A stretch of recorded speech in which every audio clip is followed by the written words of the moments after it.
मोर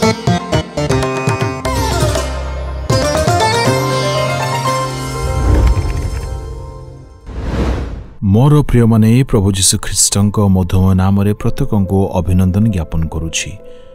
भलरे अछंती कौन शांति रे अछंती? हृदय रे शांति नहीं आपण एहा मन करुछंती ना?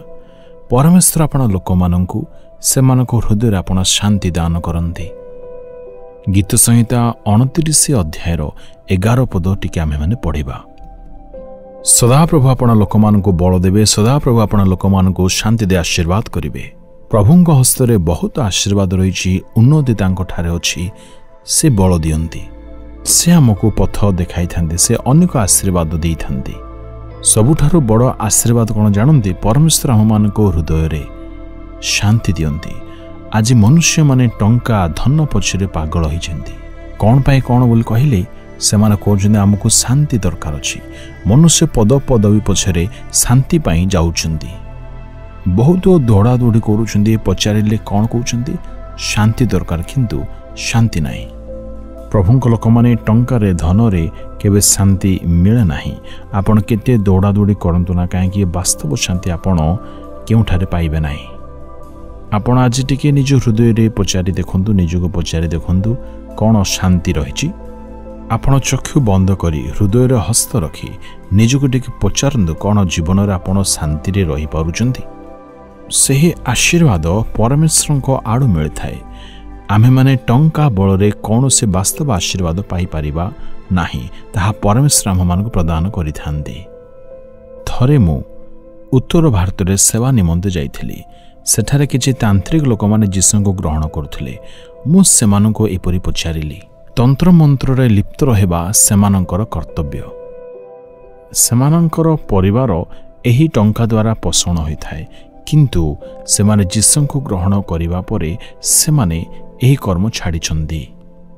मु सेमानक सह कथा हेली।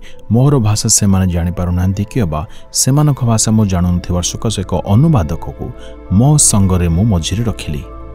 आपण जीशुको ग्रहण करिबा परे जीवन रे आपण कोन आशीष पाइले? से तुरंत कहले, शांति मु पाइछि।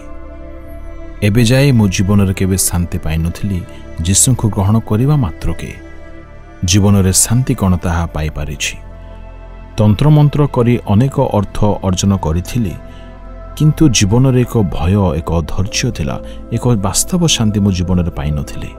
मिथ्या कथा सब कही मो जीवन रे बहु टंका अर्जन करिथिली, किंतु से खुशी सहित स्वीकार कराइले जे परमेश्वर शांति देइछंदी। कौन हृदय रे शांति अछि? मनुष्यर अशांतिर कारण ता जीवन रे थिबा पाप। ईश्वरक वाक्य एही प्रकार प्रकाश करिथाय, जो माने पाप करन्ते तांको ठारे शांति न थाए। तेबे पापरु मुक्ति किपरि मिलिबो? कौन पाप रे आमे माने रहिले मुक्ति पाई परिबा? प्रभुଙ୍କ लोक माने टंका धन बल रे मुक्ति मिले नाही।